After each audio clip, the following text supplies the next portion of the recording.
Hello! Ako ulit ito si Mark Angelo. Thanks for clicking this video. Pag-usapan nga natin ang topic about sa deep and shallow socket. Sana ay makatulong tong video to para makapag-decide kayo kung anong gusto nyo bilhin. If you're going to buy a deep or shallow socket. Mag-proceed tayo sa ating short video.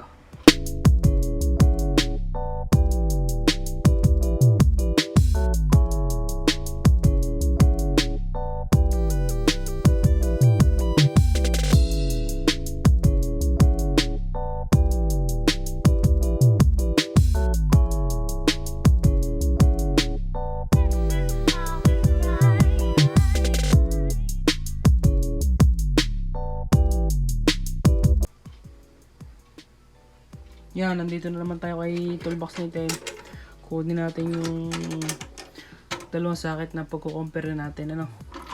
At nga pala, kung mahigit pa kayong time, pwede nyo panoodin yung may 8 favorite minor tools.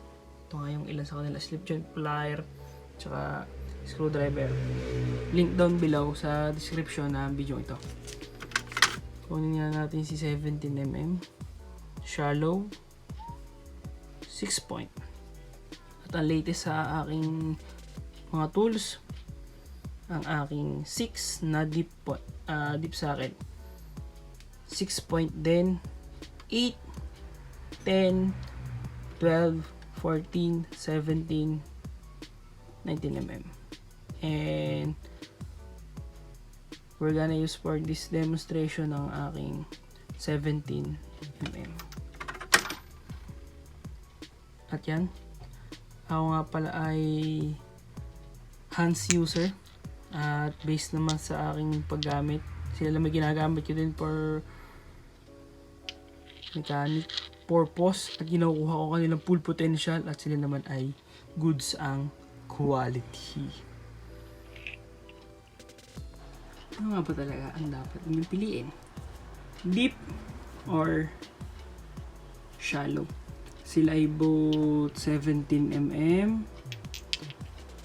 both half inch, both na hands ang kanilang brand, magkaiba lang at ito ay isang black, ito ay isang chrome. Pero pares naman silang quality at ito ang aking nagamit ng many times. Kaya sabi ko kanina, ito ay new addition lang sa aking tool collection, kaya hindi ko pa siya nagagamit sa totoo lang. Pero ako ay nagdesisyon bumili ng deep kasi ako ay nagmimika-mekaniko at sa aking naging karanasan ay may mga pagkakataon kinakailangan ng deep. So ngayon yung sasagot sa tanong, ano ba talaga bibilhin nyo? Bibilhin natin or ipabibili nyo? Deep or shallow? Most of the time, gagamit lang kayo ng shallow kasi ay malimit para maluag, para hindi, kasi ito nyo naman ang laki ng diferensya o parang doble. Pero minsan kasi may mga pagkakataon na hindi kaya ni shallow, kaya kailangan si deep. Pakita ko sa inyo yung mga pagkakataon yan. Meron ako ditong short simulation. Yan, ganito. Kung ganito yung style ng tornilyong inyong kakalasin at sinaga dito yung tornilyo, tapos gagamitan mo ng shallow, eh hindi ata aabot. Pero pag gagamitan mo siya ng deep, kayang-kaya. Saan ba kalimitan ginagamit yung 17mm na shallow? Para sa akin, sa mga lug nuts, doon siya magagamit. Eh si deep, pwede din naman siya sa mga lug nuts. Pero minsan kasi may mga pagkakataon hindi siya pwede sa masikip. Pero kaya nang pinatisan nyo kanina, may pagkakataon na hindi kaya ni shallow yung kaya ni deep. At sa maraming pagkakataon, komportableng gamitin si shallow kaysa kay deep.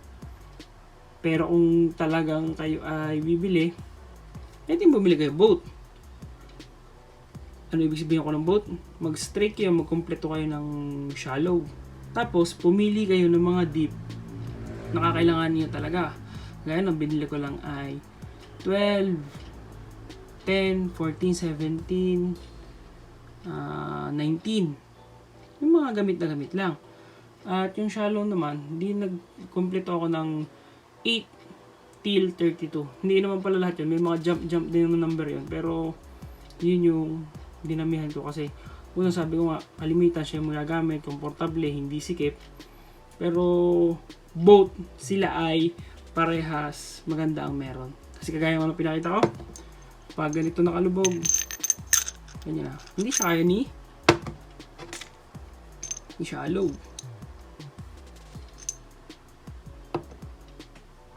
At yun nga yung maikling video natin about sa deep at saka sa shallow socket. Sana may natutunan kayo at sana nakatulong yun para makapag-decide kayo kung anong bibilhin nyo or kung anong gusto nyong gamitin in the near or far future. Lagi pa rin tayo magsuot ng face mask. Ingat-ingat lagi.